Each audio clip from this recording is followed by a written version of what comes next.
Quando pensamos em conflitos religiosos, imagens de batalhas medievais e disputas teológicas na Europa podem vir à mente.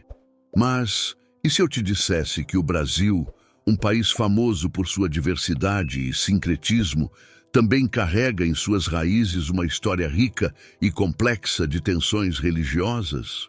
Desde os primeiros passos da colonização portuguesa, onde o catolicismo se ergueu como a fé dominante, até a chegada das comunidades protestantes que ousaram desafiar essa hegemonia, o solo brasileiro foi palco de disputas que moldaram sua identidade espiritual.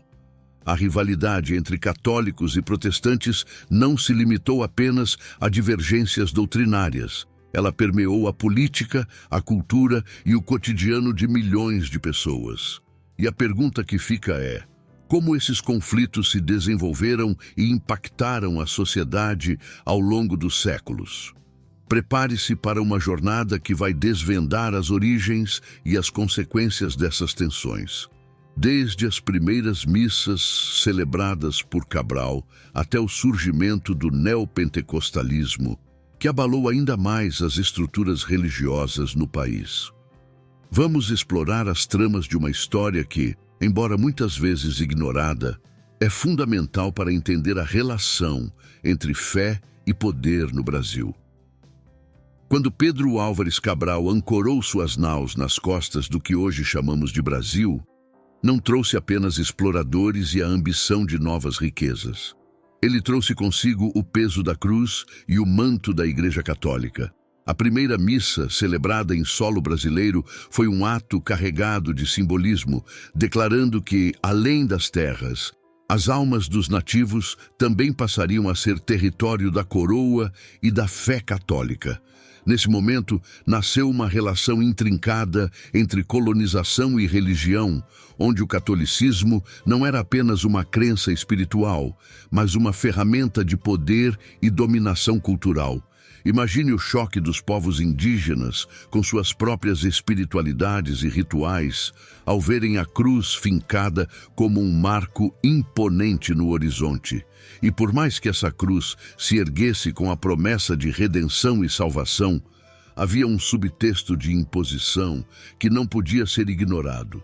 As missas e os rituais católicos não apenas serviam de cerimônia, mas demarcavam que, a partir daquele momento, uma nova ordem espiritual reinava. Os padres, enviados pela coroa, viam no trabalho de catequese uma missão sagrada, mas essa missão também significava a substituição das tradições indígenas por preceitos que eles nem sempre compreendiam. A chegada do catolicismo no Brasil colonial, marcada por cerimônias solenes e hinos em latim, contrastava com as cores, danças e cantos tribais. Esse início de uma convivência forçada moldaria os conflitos religiosos que mais tarde surgiriam entre diferentes vertentes do cristianismo. Dá para imaginar as rodas de conversa entre os nativos, o sussurro de resistência, a tentativa de entender o porquê de suas danças, celebrações e divindades serem subitamente consideradas pecaminosas. E o que dizer dos primeiros encontros entre os padres e os líderes tribais? Eram diálogos onde a linguagem corporal falava mais do que as palavras, onde gestos e olhares tentavam preencher a lacuna deixada pela barreira linguística. A religião católica, naquele contexto, não era apenas um elemento de fé, era uma fronteira que dividia culturas. Era como se a fé cristã chegasse com uma mão abençoando e a outra subjugando. Nesse processo, o poder da Igreja e do Estado caminhavam lado a lado. Era uma simbiose onde os interesses de expansão territorial e espiritual se entrelaçavam. Por trás dos sermões e das orações havia uma estratégia muito bem delineada. Se hoje se fala tanto em tensão religiosa no Brasil, vale olhar para esse início e entender que a imposição católica se enraizou de forma que moldou as relações de poder e crença por séculos. A primeira missa pode ter sido um evento simbólico, mas o que ela significava ecoava em todos os cantos do território. Essa imposição da fé católica gerava inevitavelmente resistência. Não foi uma aceitação passiva. Os nativos e outros povos colonizados não se converteram de imediato ou sem questionamentos. Muitos foram forçados, sim, mas houve aqueles que, em pequenos atos de rebeldia silenciosa, preservaram suas crenças e rituais. É aí que nasce um dos primeiros embates entre diferentes expressões religiosas em terras brasileiras. Um embate não entre católicos e protestantes, como se veria mais tarde, mas entre o catolicismo europeu e a espiritualidade nativa, uma semente que germinaria em disputas religiosas futuras. Por trás dessa imposição, a semente do conflito foi plantada. As práticas indígenas foram sufocadas e, com o tempo, o catolicismo se consolidou como a fé oficial, algo que seria a base de muitas das tensões religiosas posteriores. As cerimônias e os dogmas da Igreja eram apresentados como superiores e qualquer resistência era tratada como heresia ou rebelião. O Brasil, antes um território de espiritualidades múltiplas, foi sendo convertido à monocultura religiosa, uma imposição que trazia à tona disputas silenciosas que ecoariam por gerações. E aqui está a chave para entender o nascimento da relação entre católicos e protestantes. Antes mesmo de os reformistas porem os pés em solo brasileiro, já havia um território preparado para tensões religiosas, uma terra onde a autoridade da Igreja Católica se mesclava com o poder colonial. Essa preparação silenciosa era como um prenúncio das futuras disputas que surgiriam com a chegada de novas correntes cristãs. O palco estava montado, faltavam apenas os protagonistas das próximas cenas. A aliança entre o Estado e a Igreja Católica, desde o início da colonização, funcionava como uma engrenagem bem oleada para manter o controle social e espiritual da nova terra. Não era só uma questão de fé, mas uma estratégia de poder. A imposição do catolicismo ia além das missas solenes e procissões. Era uma política de absorção cultural. Para o colonizador, o sucesso da empreitada não se limitava à ocupação do solo, mas também à ocupação das mentes e das almas. E nesse cenário, a Igreja era uma parceira indispensável, dando uma camada de legitimidade divina à conquista e à subjugação. No entanto, nem tudo foi tão liso quanto os sermões indicavam. A moral dos primeiros sacerdotes enviados pela coroa nem sempre correspondia ao ideal religioso. Muitos desses homens carregavam falhas humanas que, com o tempo, minavam a confiança da população colonizada. Corrupção, abuso de poder e falta de comprometimento com os preceitos espirituais mancharam a imagem da Igreja em várias regiões. Esses primeiros sinais de corrupção foram as brechas pelas quais a resistência começou a se infiltrar. Afinal, como poderiam os colonizados respeitar uma fé imposta por figuras que, na prática, contradiziam seus próprios ensinamentos? A imposição gerava, assim, um paradoxo, uma religião pregada com fervor, mas carregada de contradições humanas. Entre as comunidades indígenas e os primeiros colonos, o sussurro da resistência não tardou a se espalhar. Não se tratava apenas de um enfrentamento físico, mas de uma resistência cultural, uma tentativa de manter tradições vivas sob o manto da imposição.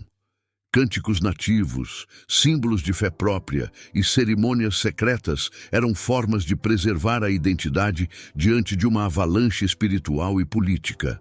A resistência pode ser vista como o primeiro eco de conflitos religiosos, um embate entre a cultura imponente do catolicismo europeu e a espiritualidade enraizada dos povos originários. Cada aldeia que resistia era, na verdade, uma faísca de tensão que mais tarde alimentaria disputas religiosas mais complexas. O Estado, por sua vez, fazia vista grossa quando os padres se afastavam dos ideais. Desde que a religião contribuísse para a manutenção da ordem e da obediência, as falhas dos clérigos podiam ser ignoradas. A verdadeira preocupação era a consolidação do catolicismo como uma ferramenta de unificação, não apenas como fé, mas como um código de conduta imposto de cima para baixo. Esse tipo de imposição gerava uma tensão religiosa que se perpetuaria nas raízes do cristianismo no Brasil. A relação entre a Igreja e o poder político era como um casamento de conveniência, onde um reforçava a autoridade do outro. A resistência também vinha da própria estrutura social. A fé católica era estratificada, deixando pouco espaço para interpretações individuais. Os colonos e indígenas que ousavam questionar ou tentar manter práticas próprias, mesmo que em segredo, eram vistos como desafiadores da ordem divina e da autoridade terrena. Esse cenário montou o palco para as futuras disputas religiosas, com a resistência sendo o primeiro ato de uma longa peça. As tensões que nasceram dessa imposição inicial foram sementes plantadas para a chegada das futuras comunidades protestantes. Mas não se pode negar que a resistência trouxe também uma dualidade. Alguns padres, como figuras de exceção, tentavam de fato converter com empatia e compreensão, oferecendo ajuda e buscando um equilíbrio entre a imposição e a adesão voluntária. No entanto, esses exemplos eram escassos e muitas vezes afogados pela rigidez da Igreja. A ambiguidade entre o papel espiritual e político da Igreja só crescia, abrindo espaço para que a fé fosse vista tanto como uma bênção quanto uma maldição. A tensão era palpável. A obediência forçada gerava faíscas de revolta que, mesmo sem eco internacional na época, moldavam a narrativa interna da espiritualidade no Brasil. As falhas e os exageros dos sacerdotes contribuíam para o aumento da resistência. Havia uma sensação de que a religião era menos sobre salvação e mais sobre submissão. As histórias de padres que impunham a fé com o rigor de um capitão de navio ressoavam por vilas e aldeias. E, ainda assim, a estrutura do poder colonial permanecia firme, segura de que o catolicismo era a melhor maneira de manter a ordem. Mas essa imposição não seria esquecida. Plantaria a ideia de que o cristianismo no Brasil, embora unificado sob o catolicismo, era terreno fértil para futuros confrontos religiosos. Em 1549, os jesuítas desembarcaram em solo brasileiro, trazendo com eles mais do que apenas vestes clericais e sermões bem articulados. Eles vieram com uma missão clara: catequizar, instruir e moldar as almas dos indígenas e dos colonos, transformando-os em devotos fervorosos da fé católica. A chegada desses homens de fé foi um divisor de águas na forma como a religião se espalhava no Brasil. Diferentes dos primeiros sacerdotes que, por vezes, falhavam em exemplificar os ensinamentos que pregavam, os jesuítas tinham um propósito firme e uma estratégia que unia a espiritualidade e a educação. E assim, a catequese se transformava em um instrumento de moldagem social. Os jesuítas, liderados por figuras como Manuel da Nóbrega e José de Anchieta, não só pregavam, mas também construíam escolas e aldeamentos, os famosos colégios jesuíticos. Esses centros não eram apenas espaços de oração, mas verdadeiras plataformas de ensino, onde os indígenas aprendiam não só os preceitos católicos, mas também a língua portuguesa e ofícios manuais. O objetivo era claro: criar uma nova geração que enxergasse o catolicismo não como uma imposição, mas como parte de sua identidade. É fascinante pensar como, em meio à tensão religiosa no Brasil, essas práticas pavimentaram o caminho para uma aceitação inicial, mesmo que forçada, da fé católica. Mas nem tudo era aceitação e harmonia. Enquanto alguns indígenas viam na convivência com os jesuítas uma oportunidade de aprendizado e proteção contra os abusos dos colonos, outros resistiam, temendo a perda de suas tradições. A tensão entre a promessa de segurança e o risco de aculturação era palpável. Cada sermão era um duelo silencioso entre a esperança de um futuro mais seguro e a nostalgia de uma vida que desaparecia. A relação entre os jesuítas e os indígenas era uma corda bamba, onde de um lado estava a conversão e do outro a resistência. Essa complexidade ajudaria a moldar os conflitos religiosos que marcariam o futuro do cristianismo no Brasil. Os jesuítas também enfrentavam um desafio inesperado: a influência reformista que começava a ecoar pela Europa após a reforma protestante de Lutero. Eles viam na catequese e na educação uma barreira contra essas ideias, que, embora distantes, já começavam a chegar em murmúrios e textos que circulavam nas mãos de alguns intelectuais e colonos. Era como se cada pregação e aula dada pelos jesuítas fosse uma fortaleza contra o que consideravam uma ameaça à fé católica. A tensão entre católicos e futuros protestantes ainda era embrionária, mas os jesuítas, com sua visão estratégica, já preparavam o campo de batalha espiritual.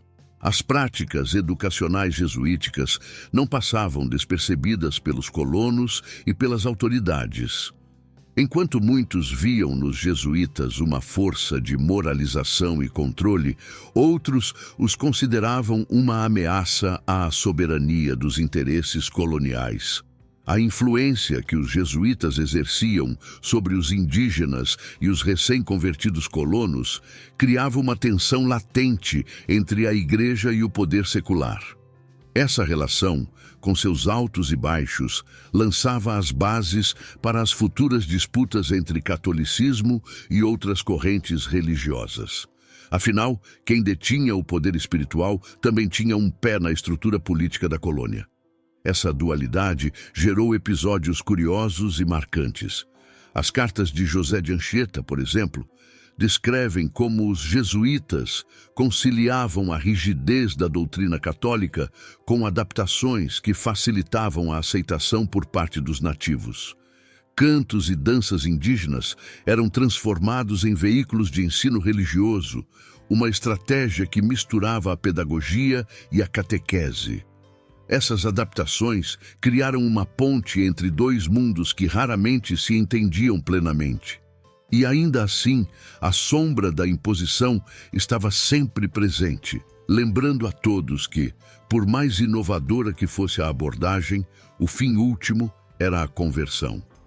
As consequências da presença jesuítica foram duradouras. Os aldeamentos jesuíticos transformaram-se em comunidades autossuficientes que sobreviveram por anos, moldando não só a religiosidade, mas também a cultura e a organização social da colônia. No entanto, a crescente influência dos jesuítas começou a incomodar os que viam neles um poder paralelo, algo que se refletiria nas tensões futuras entre a Igreja e o Estado, e eventualmente na entrada de novas correntes religiosas. A presença desses homens de fé era como uma preparação para o palco, onde, mais tarde, católicos e protestantes se enfrentariam em embates ideológicos e espirituais. O ano era 1557 e a história do cristianismo no Brasil prestes a dar uma guinada inesperada. No coração da recém-fundada colônia, um grupo de huguenotes, protestantes franceses, desembarcou com o sonho de estabelecer uma nova comunidade onde pudessem praticar sua fé longe das perseguições europeias. Essa primeira tentativa de protestantismo em terras brasileiras foi conduzida sob a liderança de Nicolas Durand de Villegagnon, um nome que ainda ecoa entre os historiadores das disputas religiosas históricas. Mas o que começou como uma promessa de liberdade e renovação religiosa logo se transformou em um palco de conflito e traição. Villegagnon havia se aventurado com a missão de fundar a França Antártica na Baía do Rio de Janeiro, um projeto ambicioso que uniria religião e colonização. Inicialmente, parecia que o solo brasileiro acolheria um cristianismo diferente daquele imposto pela coroa portuguesa e pela Igreja Católica. A presença dos huguenotes trouxe uma nova dinâmica, uma semente de tensão religiosa que prometia desabrochar em disputas futuras. No entanto, a harmonia foi breve. As divergências internas e a resistência dos colonos católicos criaram um ambiente propício para o surgimento de conflitos religiosos. A tensão aumentou à medida que Villegagnon, inicialmente favorável à liberdade religiosa, se mostrou mais inclinado à rigidez. Ele passou a se opor às práticas protestantes que não condiziam com sua visão pessoal de fé. Essa mudança de postura gerou atritos entre os huguenotes e seu líder, e as promessas de um refúgio protestante livre se transformaram em um pesadelo de perseguição. A quebra da confiança em Villegagnon foi o estopim para que conflitos religiosos estourassem, culminando em episódios que manchariam as tentativas de estabelecer uma convivência pacífica entre católicos e protestantes no Brasil. A perseguição atingiu seu ápice com atos de violência. Histórias de execuções sumárias e punições exemplares ecoaram pelos campos da colônia, mostrando que o sonho huguenote estava longe de se concretizar. Jean Bourdelle e outros líderes protestantes foram capturados e martirizados por defenderem suas convicções religiosas. A brutalidade desses eventos não só eliminou temporariamente a presença reformista do território brasileiro, mas também fincou raízes profundas de tensão religiosa no Brasil, preparando o caminho para futuros embates entre catolicismo e protestantismo. As disputas não passavam despercebidas pela coroa portuguesa, que via no catolicismo um aliado crucial para manter a unidade da colônia. Assim, qualquer tentativa de introduzir o protestantismo era vista não só como uma ameaça religiosa, mas também como um potencial catalisador de rebelião política. O Brasil colonial, ainda em seus primórdios, já começava a mostrar sinais das complexas relações entre religião e poder. As tensões que surgiram a partir da tentativa huguenote de estabelecer suas crenças lançaram uma sombra sobre a liberdade religiosa, que ainda demoraria séculos para se concretizar. Os conflitos entre católicos e protestantes, mesmo nos primórdios da colônia, foram emblemáticos. Eles evidenciaram como a religião não era apenas uma questão de fé, mas um jogo de poder e sobrevivência. A tensão religiosa no Brasil, que começava a se formar, mostrava que a presença do protestantismo seria marcada por lutas e sacrifícios, e que a relação entre católicos e protestantes seria tudo menos simples. As sementes plantadas pelos huguenotes germinariam em disputas que transcenderiam gerações, preparando o terreno para as rivalidades religiosas que se intensificariam nos séculos seguintes. Esse episódio com os huguenotes também deixou lições valiosas para as futuras comunidades protestantes que tentariam se estabelecer no Brasil. Era claro que qualquer tentativa de introduzir uma nova vertente do cristianismo deveria ser acompanhada de uma estratégia política e social robusta para resistir à pressão católica. O episódio de Villegagnon tornou-se um alerta. Sem preparo e coesão, a sobrevivência era incerta. O cenário estava montado e os conflitos que se seguiram provariam que as rivalidades religiosas tinham apenas começado a dar as caras na vasta e complexa paisagem religiosa brasileira. As perseguições religiosas sempre deixaram cicatrizes profundas na história de qualquer nação, e no Brasil colonial não foi diferente. A defesa do catolicismo, às vezes mais rígida do que compassiva, se traduziu em atos de violência que marcaram profundamente os primeiros esforços de resistência protestante. O caso dos huguenotes, que haviam tentado estabelecer suas crenças sob a liderança de Villegagnon, serve como exemplo sombrio. Quando a convivência pacífica se mostrou impossível, a resposta católica veio em forma de repressão severa, e os relatos dos martírios não tardaram a aparecer. A execução de Jean Bourdelle e seus companheiros ressoa até hoje como um dos primeiros testemunhos de fé protestante em solo brasileiro.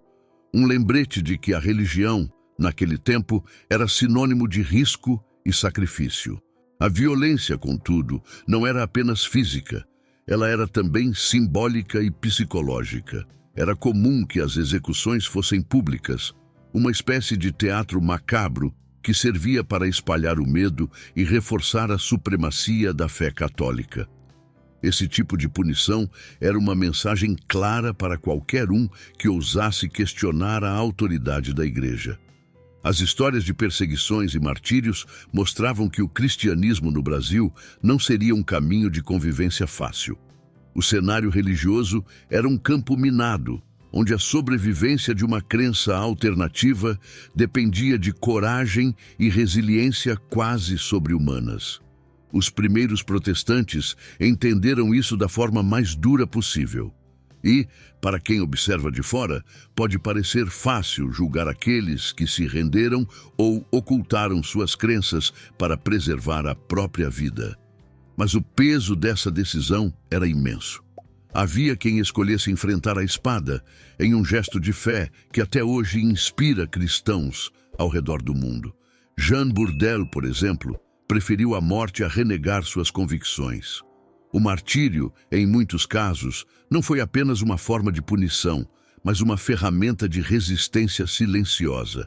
Era a prova de que, mesmo em um ambiente hostil e dominado pelo catolicismo, a chama protestante se recusava a ser extinta, lançando as bases para futuros conflitos entre católicos e protestantes. O impacto dessas perseguições foi além do momento presente. Cada execução, cada julgamento e cada tentativa de silenciar vozes dissidentes alimentavam um espírito de resistência que ecoaria nas gerações seguintes. O martírio não só fortalecia os sobreviventes, mas também moldava a narrativa do protestantismo como uma fé que sabia o preço da lealdade. Esses eventos eram como um prenúncio das tensões religiosas que se aprofundariam no Brasil com a chegada de novas vertentes protestantes, que viriam mais preparadas e dispostas a lutar por seu espaço. A brutalidade das perseguições também jogava luz sobre as contradições do catolicismo da época. Como uma fé que pregava o amor ao próximo podia ser responsável por tamanha violência? Essa pergunta, embora silenciosa, crescia no coração de muitos colonos e futuros convertidos. A tensão religiosa no Brasil, que começava a se consolidar, era impulsionada por essas ações, que se tornavam sementes de dúvida e questionamento. O martírio de figuras protestantes marcava não só suas mortes, mas também a resistência em manter a fé viva, mesmo sob a ameaça de extinção. O martírio também era uma história contada em segredo, passada de geração em geração. Relatos de resistência corajosa corriam de boca em boca, sussurrados em noites de silêncio nas casas e aldeamentos.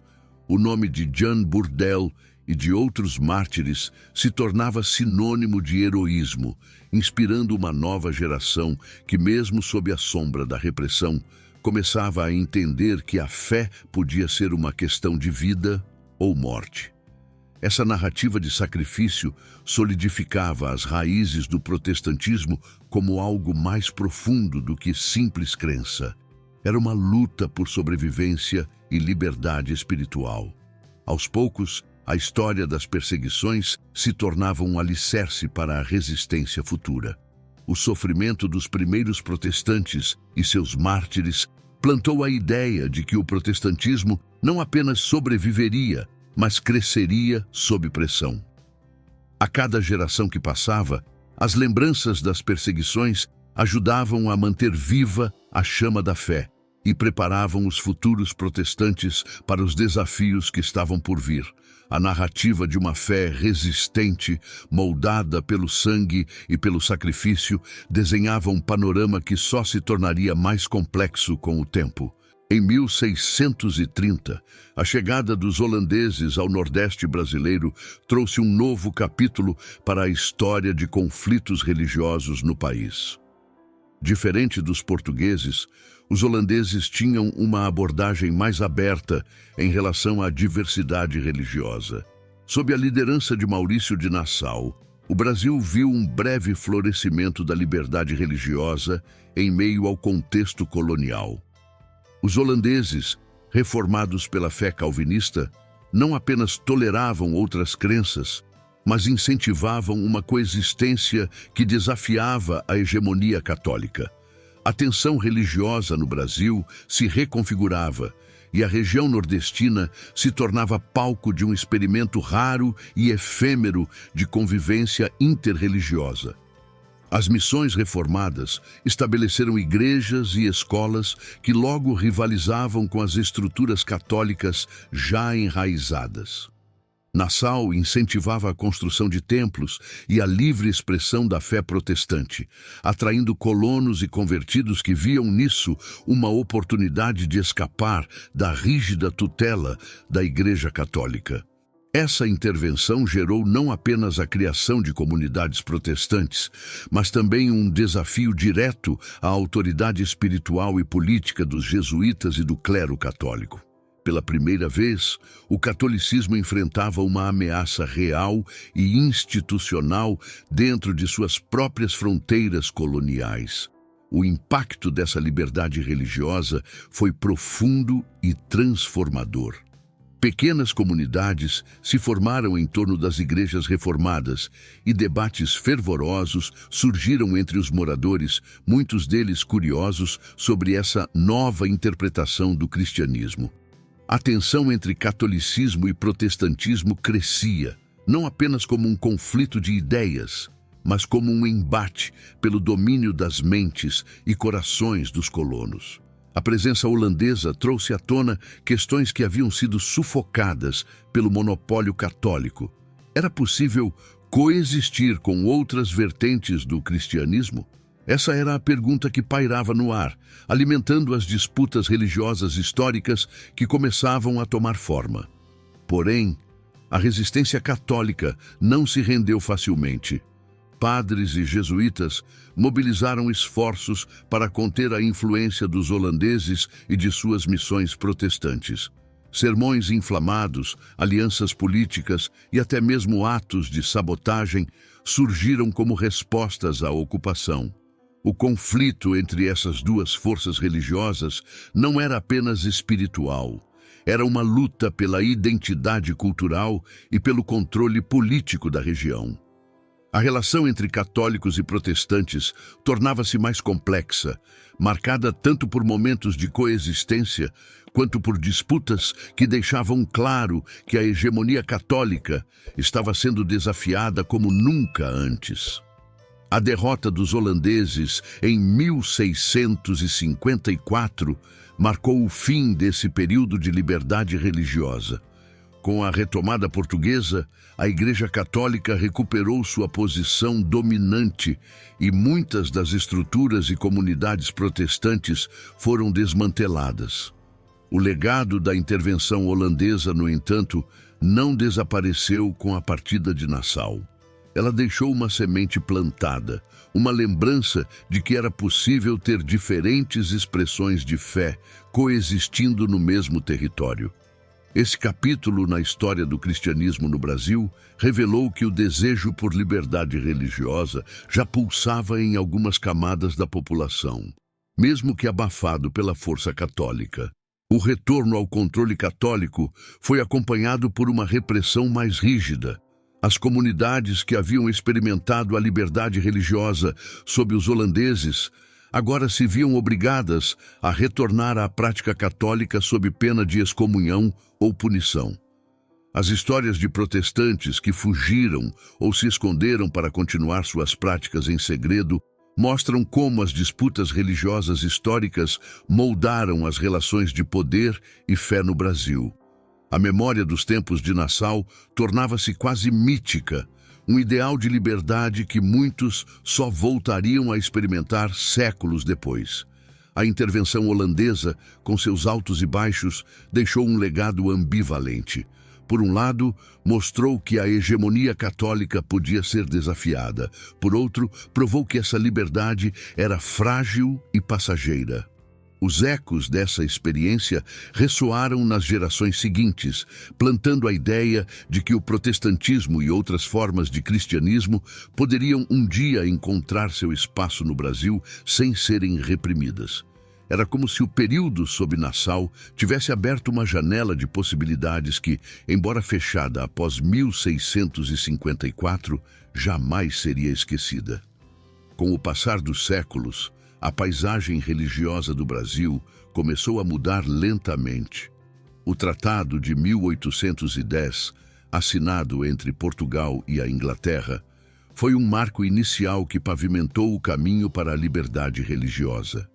Esse acordo, que visava fortalecer as relações comerciais entre os dois países, continha uma cláusula que permitia a prática de cultos protestantes, desde que fossem realizados em espaços privados e sem ostentação. Era um pequeno, mas significativo passo em direção a uma mudança que parecia impossível em um país onde o catolicismo monopolizava o espaço espiritual e social. Esse início discreto de liberdade religiosa abriu a porta para uma nova era de disputas religiosas e, ao mesmo tempo, de coexistência. A Constituição de 1824 deu um salto ainda maior. Embora o catolicismo permanecesse a religião oficial do Império, ela reconhecia o direito de outras confissões religiosas praticarem sua fé, mesmo que sob algumas restrições. Pela primeira vez, os protestantes tinham a chance de construir suas comunidades e celebrar seus cultos sem o constante medo da perseguição. Essa abertura proporcionou o surgimento de denominações como anglicanos, metodistas e presbiterianos, que começaram a plantar suas sementes em solo brasileiro.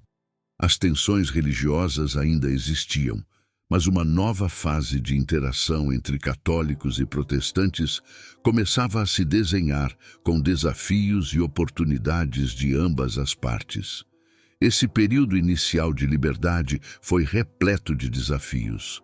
Os cultos protestantes, embora permitidos, muitas vezes eram vistos com desconfiança e enfrentavam resistência social. A Igreja Católica, ainda influente e poderosa, via com receio o crescimento dessas comunidades, temendo a fragmentação de sua base de fiéis.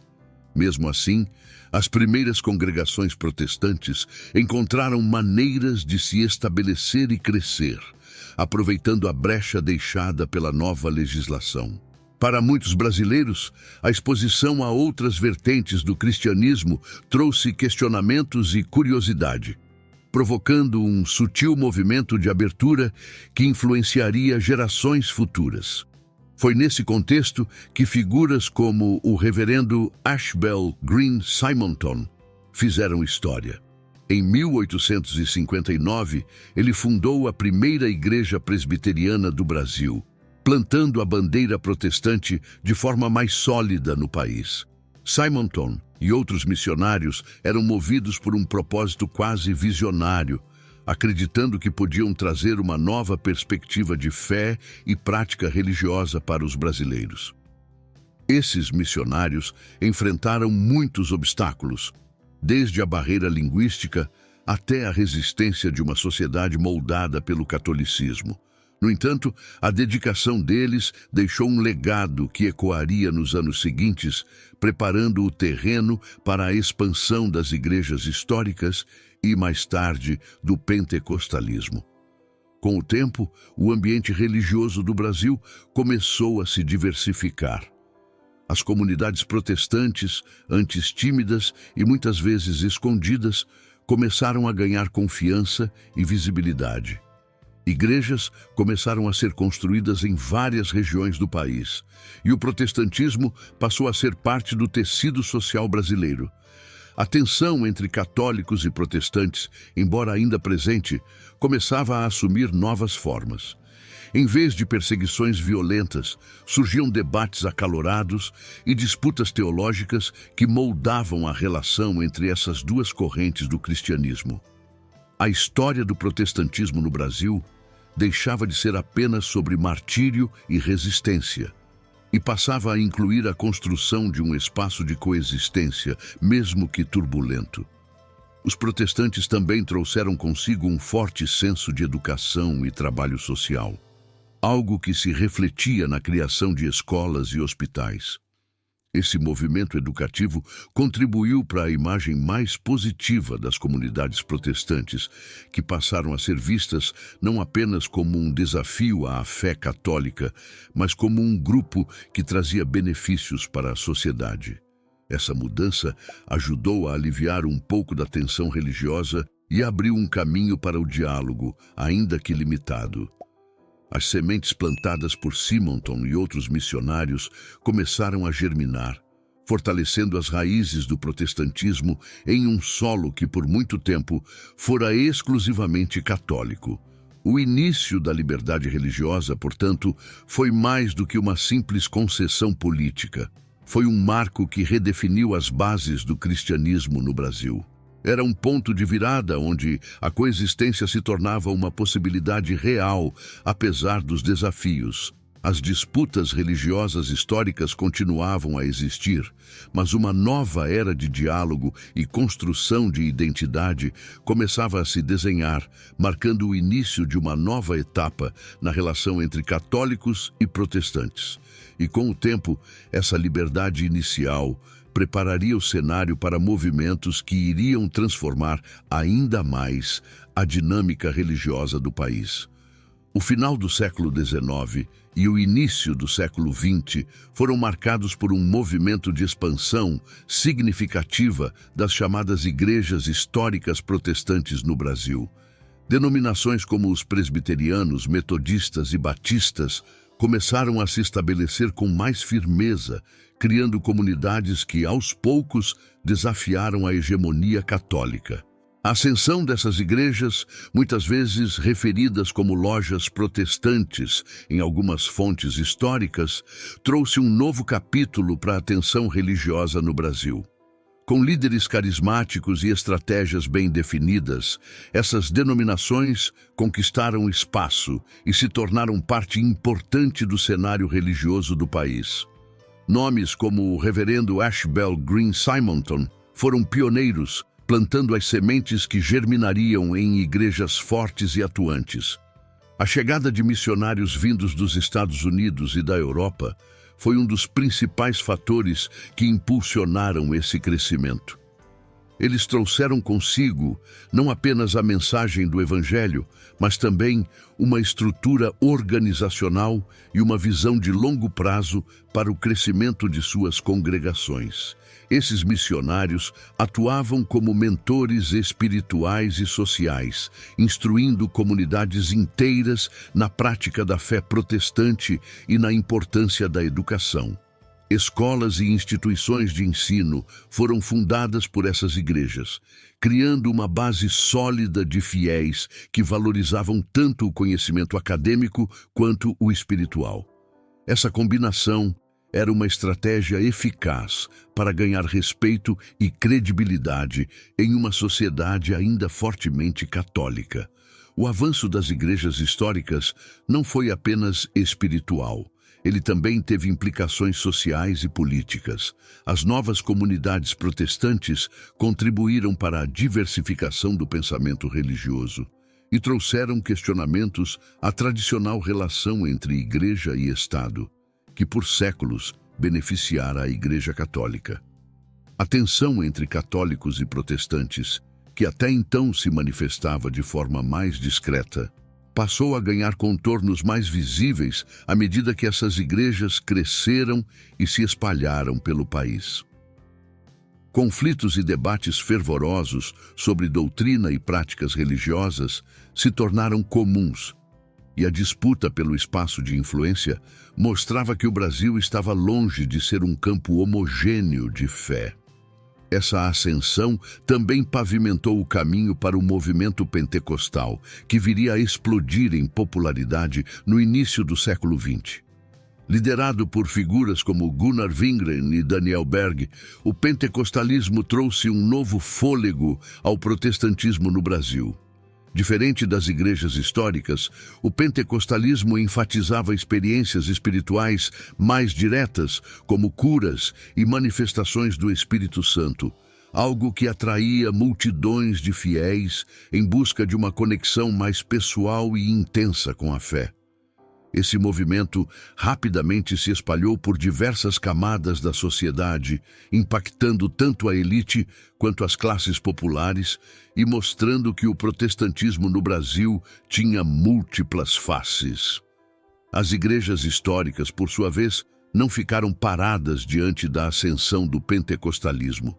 Elas começaram a se adaptar e a revisar suas estratégias, muitas vezes incorporando elementos mais carismáticos em seus cultos para não perderem espaço.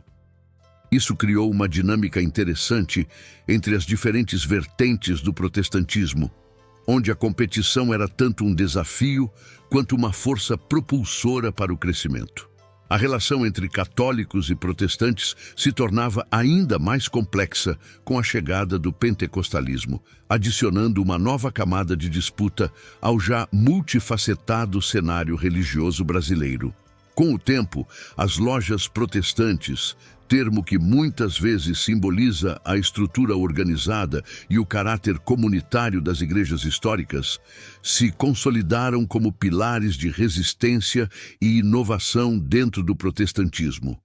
Elas não apenas ajudaram a solidificar a presença protestante, mas também criaram um legado de debate teológico e social que se estendeu até os dias de hoje. As escolas e instituições fundadas por essas igrejas formaram gerações de pensadores e líderes que contribuíram para a pluralidade do pensamento religioso e para a liberdade espiritual no Brasil.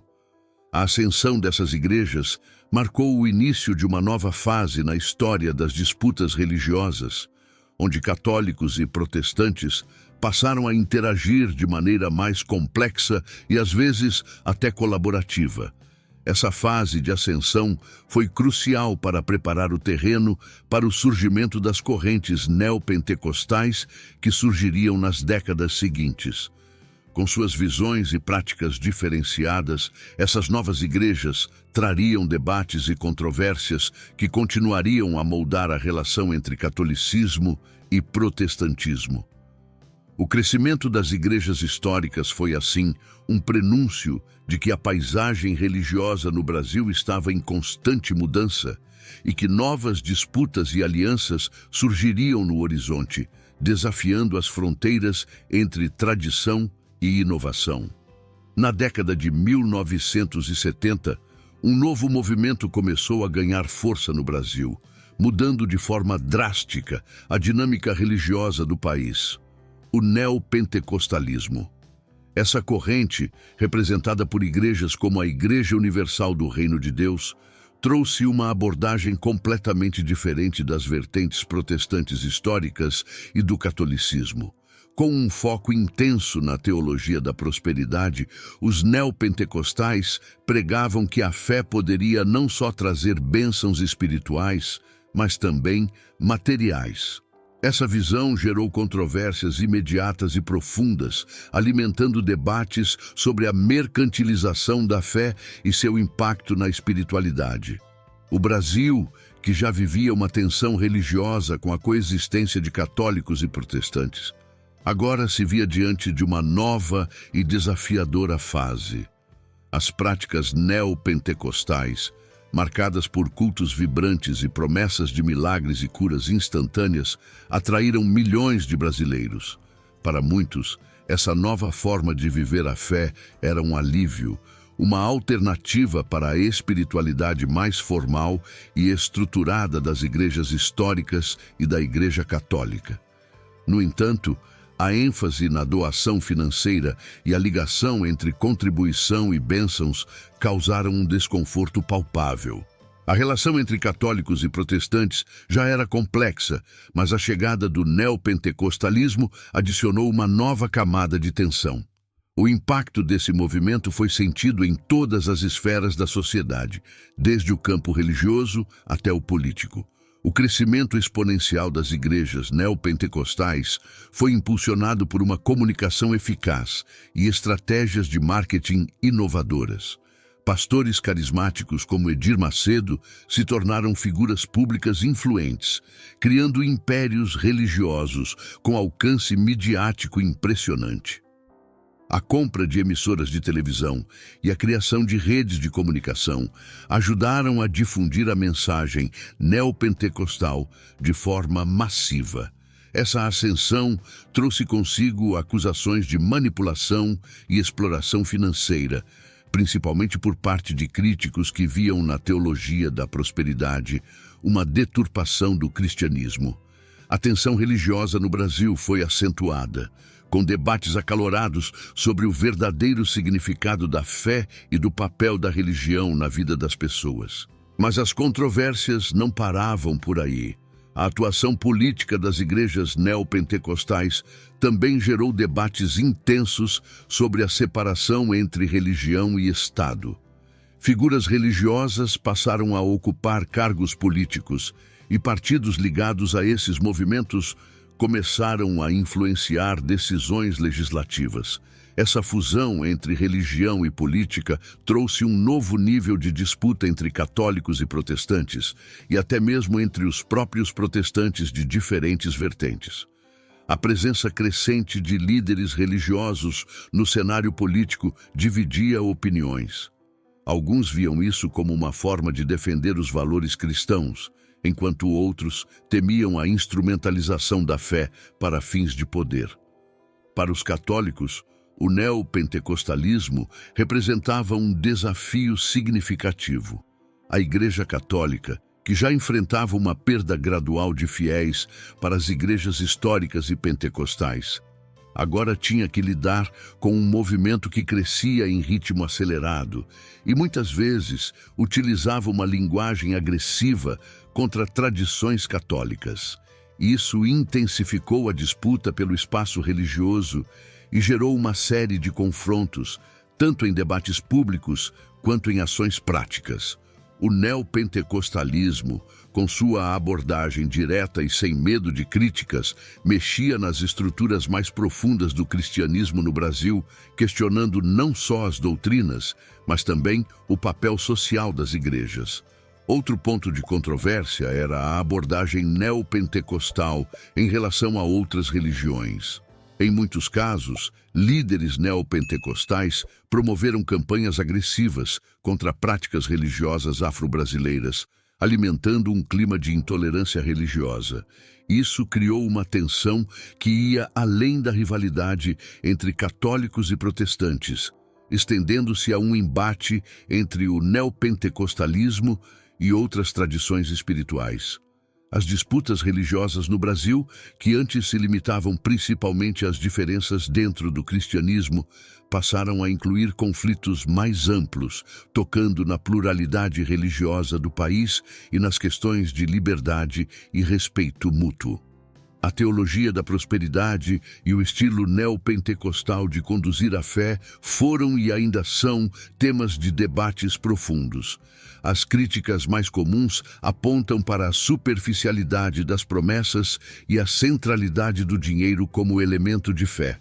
Para os defensores do movimento, porém, a prosperidade é vista como um sinal de bênção divina, um testemunho de que a fé pode transformar vidas em todos os aspectos. Essa polarização mostra que o impacto do neopentecostalismo vai além das igrejas e atinge o cerne do que significa ser cristão em um Brasil cada vez mais diversificado e plural em suas expressões religiosas. Depois de explorar essa rica e intensa história de conflitos religiosos entre católicos e protestantes no Brasil, é essencial refletir sobre como essa trajetória molda nosso entendimento de fé e convivência hoje. Será que conseguimos enxergar a importância do respeito e do diálogo em um país tão diverso? Ou será que continuamos a repetir os mesmos erros, permitindo que as diferenças nos dividam ao invés de nos unir? Pense em como essas lições históricas podem influenciar a maneira como lidamos com crenças distintas, promovendo um ambiente de aprendizado e compreensão mútua. Mas, mais importante, quero que você considere o impacto que essas histórias têm em sua vida espiritual. Em meio a essas tensões e disputas, há uma mensagem central que não pode ser esquecida: Jesus Cristo, aquele que veio para unir e salvar. Se ainda não deu esse passo, talvez seja a hora de abrir o coração e aceitá-lo como seu Salvador.